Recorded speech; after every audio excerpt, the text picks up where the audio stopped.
Isn't that beautiful? That's the Shuswap River in the Upper Okanagan Valley near Enderby, BC.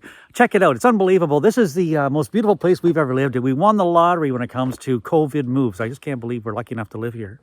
Today, I'd like to take a deeper dive into the roof clip and roof rack system that I put on the Promaster van. The roof clip video is here, and the roof rack system video is here. And both of those videos will be linked to at the end of this one. Now, those videos have got a lot of traction. And then people have asked a lot of questions, made some suggestions I'd like to address. And the reason for that is this: when you're doing these videos, you think about what you're trying to do, you think about what you'd like to say, you think about where the camera needs to be and the lighting and what tools do you need and all the rest of it. And then you get it all set up and you shoot the video. And sometimes you have to do it 2 or 3 times because you start to stutter halfway through and it takes a long time. Anyway, then you go up and you start editing on the computer and you say to yourself, oh, gee, you know, I said that part kind of funny and I didn't really cover this part very well. And sometimes things are going so good you forget to turn the camera on at all, you know. And the roof rack system, in my opinion, is a big expense. And what I've done and was able to do was, see, I'm starting to stutter. I just started stuttering. You see, I just started stuttering. I lost my train of thought. Our roof rack and roof clips, all in, we have less than $300 invested, and all in, there's less than 3 days work to get it done. That includes the time it took to set up the camera and the lights and get all that stuff, and sometimes do things 2 or 3 times. Less than 3 days, less than $300, and we couldn't find, and that gave us this roof rack right here. Less than 3 days and $300, and we couldn't find anything on the aftermarket that wasn't going to cost $2,000 or more, and wasn't, I believe, as strong as this, because I've got my 2-inch channel running the whole length of the van. It's a good, sturdy piece of metal. So watch this video, watch the other 2 as well before you start. All in, it's going to maybe less than an hour's worth of video watching, but it's going to save you a shitload of money, and it's going to save you a whole lot of time, and it works really well. If you find this useful, give us a like, a share, and a subscribe, and let's get started. Now, this is how the clips look when they are completed before the rack's installed. And if you haven't seen the video, click on the black link right up here. It'll take you to the video to see the process for building these in detail. This is how the roof rack looks when it's completed. We're going to take a look at each component as we go. Initially, though, I just want to say, I wanted my side rails to be the full length of the van. There's 5 clips on a 3500. I wanted to use all 5. I could have stopped at the 4th one right here and had enough rack to support my roof panels, my solar panels, which would have been okay, but I don't know what the future is going to look like. So if I want to add another panel, or if I want to add something else to the roof, I've got room. I can add as many of the cross members as I choose to. And at the front, I didn't put one across the front simply because I was afraid of road noise and whistling, and I don't need it.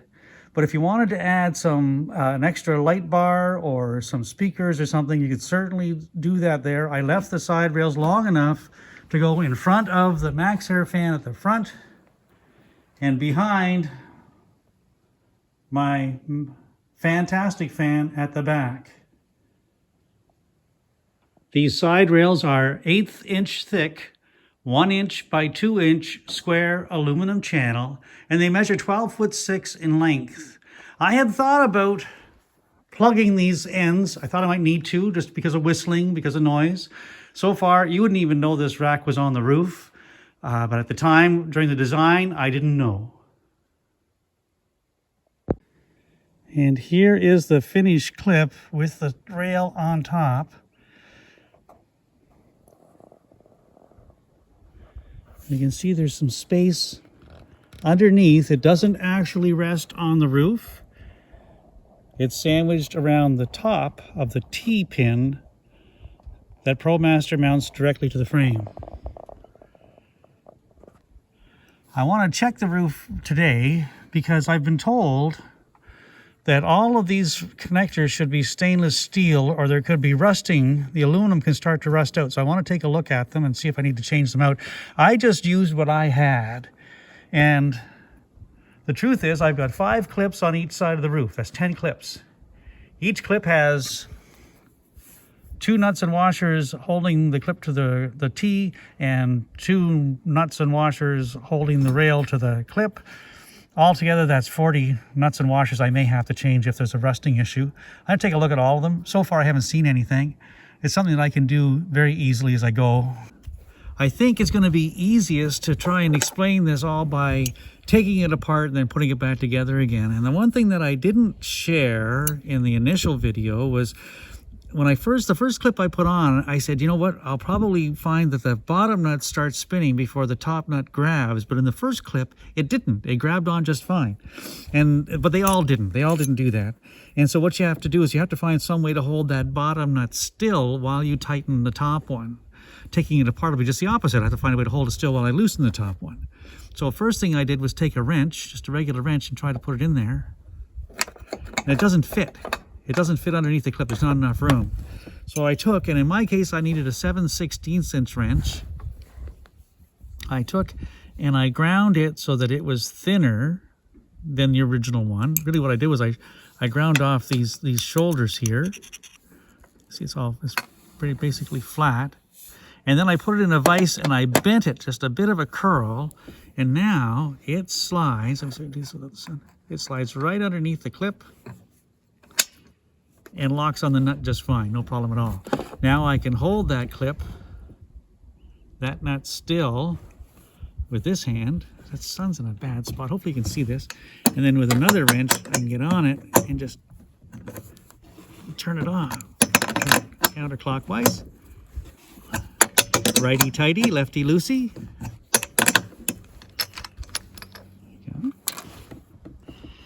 And then this lifts up.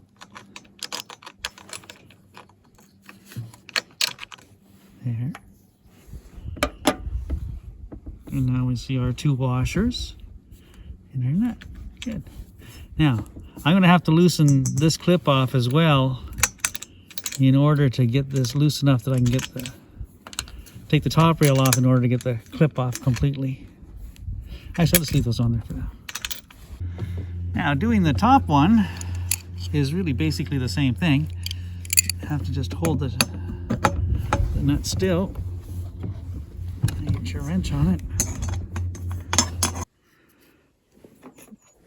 Righto, now I've got the top the top channel is loose, and the clip now should slide right off. Let's see if I can do that and make sure everybody still sees what we're doing. It should just slide off the back. Like so. Beauty. There it is. Now we'll take a look at that down on the shop floor. Here's the finished clip sitting on the bench. It's 3 inches long and it's made out of 1 inch by 2 inch by 1/8 inch C-channel. The top clip is made out of 1 inch by 1 inch channel, L channel that I cut. I just ripped the side of it off, and we've talked about there's a number of different ways you could do that. I used an angle grinder.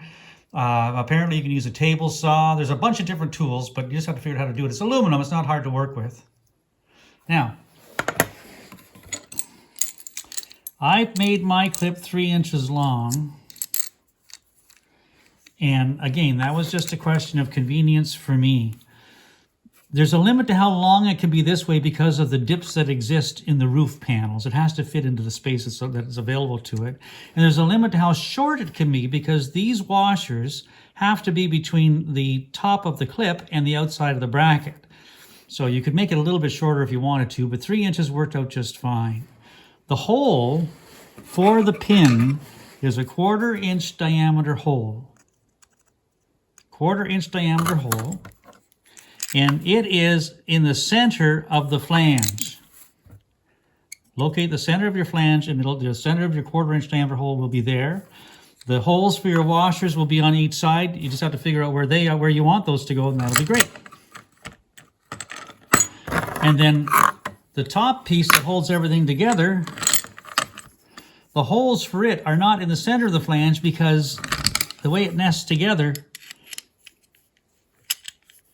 off just a little bit. And again, you just have to make a simple calculation. Once you figure one out, all 10 are exactly the same.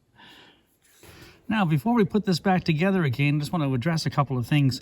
It was suggested by one of our subscribers, and I have to apologize. I don't remember everyone's name. I don't remember any names. That these T-pins rotate, and they do. They do. If you put a wrench on it and protect the tape, it's really easy. They rotate 90 degrees, no problem at all. And it was suggested you could make a clip that had a hole that was big enough to go over that T cap, that was longer in the side-to-side direction, and then put the clip on, and once it's in place, just take a wrench and rotate it back again. And when I first saw that, when I was designing the roof system, I thought that's what I was going to do. That was my plan. But then thinking about it, it struck me that in order for the clip to fit over top of the cap, the hole has to be bigger than the cap, which means that once you put it on and you turn it 90 degrees back, some of the hole will be showing on each side of the clip. And really, the only purchase you're going to get is the little bit that is wider than the hole had to be. By going with this particular type of clip, I get great purchase right up against the stem in the front and back direction, so there can be no movement that way. And in the side-to-side direction, because I put it on oriented this way, it can't come to the side of the van at all because the stem is right up against the shoulder of the groove. And in order for the clip to move into the center of the van, the side pieces or the cross members wouldn't be there. So with the cross members in place and this particular clip, that thing can't move on the pin at all. And that's why I went with this particular design. Another subscriber had a challenge getting the clip on with the bolts in place. There wasn't enough room. If you recall from the first video, if you haven't seen it, please do. I can't put the clip on from this side because the underside, the bolts were catching on this ridge. See that ridge? The bolts were catching on that, causing a problem. So I had to rotate the clip this way and come in from the outside where there was, or from the inside where there's a little more room. You got this trough you can run in, which is great. But check this out. There's all kinds of stuff along here. This is some kind of a sealant, a Maxxhaul. I don't know what it is. Some kind of goop that they put in between where the panels lap to each other. It's a sealant they put in, and I found that wasn't consistent everywhere. It looks kind of messy. This is factory installed. And there's times when this clip member and the goop in there and the goop in here and the goop in here, you may find that when you put the head of the nut inside the clip, you may find there's not enough room for everything to slide in together. In which case, and I found that on one of mine, and what I did was I just took my grinder and ground a little bit, almost had to just take the name off of the underside of the head of the bolt there, and it slid under just fine. That wasn't an issue, but it is something you need to be aware of because this doesn't seem to be consistent all the way along. Now, before I put this back together again, I want to point out that, remember, the clip has a 1/4 inch diameter hole for the pin. And you have to use 1/8 inch stock for that because you see the shoulder here. It comes along the roof line, comes up into this little dome, and then there's a shoulder and a little washer. There's 1/8 of an inch between that shoulder and the underside of the pin. And that's exactly where the clip fits into. Check this out. Slides right on there. Look at how snug that is. There's no play in the front and back direction, and with this, it can't come anywhere to the outside of the van because it's up against the outside of the hole. And then with a cross member in, it is rigid as can be. That's with 1/8 inch stock. If you went thicker than 1/8 of an inch, you'd have to have it wide enough to accommodate that washer underneath the pin, which I think would make the hole too big, and you end up with a wiggly fitting around the pin. Now we're going to put this back together again in real time as much as possible, and I'll try and make it so you can actually see how it goes together. So the first thing I'm going to do is take my clip assembly, completely done, bottom part of it, and just slip it on the back side right like that. And that's going to be just right.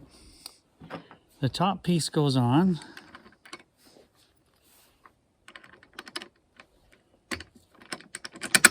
hope you can see that. Now, you see there's a little bit of swivel here, and it will swivel a bit because the hole's longer on one side, so there's going to be a bit of a give. You got to remember that. We put on a washer, and a washer, a lock washer, and then a nut.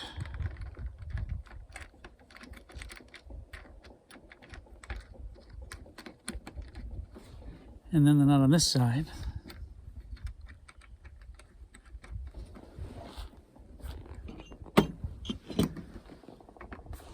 And then the wrench. Now, oh, I hate that. Don't you hate when that happens? Drop the friggin' wrench.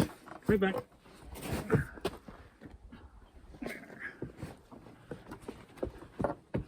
In real time. Here we go. Now, you want to snug these down just a little bit. Not tight, just a little bit. And by watching the screw or the bolt on the inside of the nut, you can see whether it's turning or not. If it's not turning, you don't need to worry about holding the back side of it. Just snug it a little bit. And the reason we want to keep it relatively loose is the roof isn't flat. The roof has a curve in it. And if you snug this bracket down tight now, it'll start to lean out towards the road on both sides. And then you won't be able to get your cross members in square. So, and you won't be able to get this piece pulled down tight. So the first connection we want to make sure is tight is the clip to the top rail, and then we'll pull the clip down to the roof. You want it snug enough, but not real tight. I've got the top tightened down. I've used my customized wrench a little bit to shove inside. It's on the nut. Take a wrench, snug it up nice and tight, and we're back to normal. It's in excellent condition.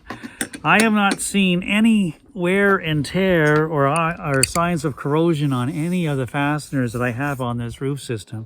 So I'm not going to change it right now. I should have picked up some stainless steel nuts and bolts and washers when I was in town on last week, but I didn't. So I'm going to leave it the way it is. I'll keep my eye on it, and we'll see what happens going forward, but I will change them out if I have to. There's only 40 of them. It's not going to be that big a deal. So that is the roof clip system and how it attaches to the roof rail system. Now let's take a look at the cross members. With the side rails clipped and bolted snugly to the roof clips, I'm ready to start putting in the cross members. The cross members are all the same. I have 3 solar panels I'm trying to hold up, so I have 4 cross members. They're all identical. The cross member material is a 1 inch by 1.5 inch by 1/8 inch square aluminum channel. I very carefully measured the length I needed for them to be, and I very carefully cut them square. All 4 are exactly the same length. But I knew my side rails were tipping and a little bit loose, so I had to position the cross members between the side rails and bolt them together. I used a strap for a moving strap to winch them and pull them together, and then bolt the cross members and the side rails together before I pulled the clips down to the roof.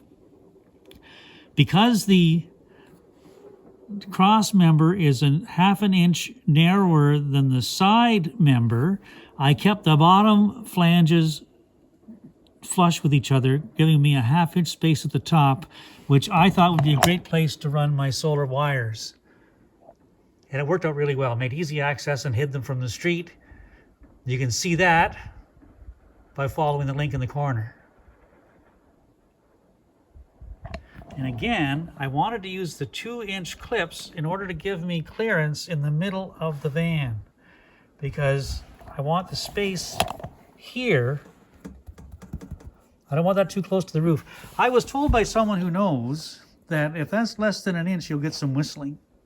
I don't know if that's a fact or not, but I want to be up high enough that I would have enough clearance.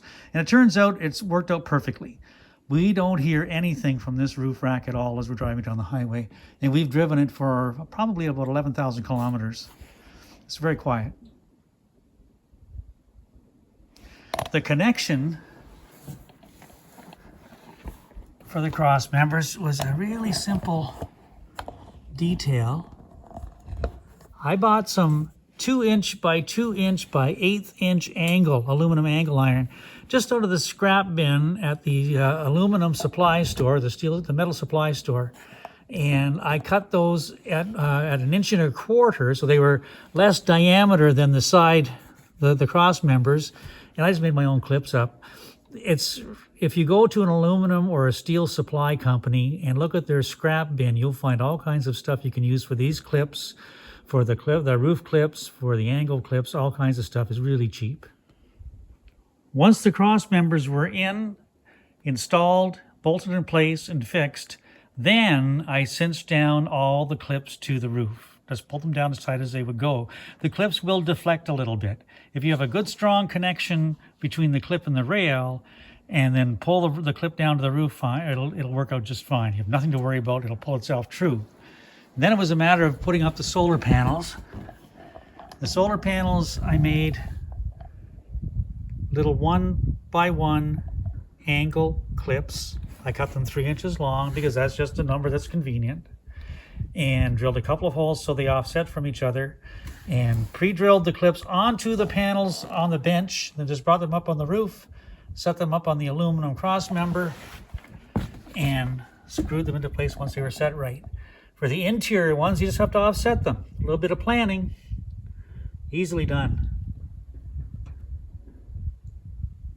And then the solar wires come out, and they too get fastened to the rail and lead down to the combiner box. All in, this roof rack was less than $300. There's room for expansion, and I think a light bar across the front might be pretty cool. Well, I hope you found this useful. Be sure to watch the other 2 videos that this one complements. They give more detail on the actual method for building the clips in the roof rack. Give us a like, a share, and a subscribe, and by all means, leave us a comment. We'd love to hear from you. Be well.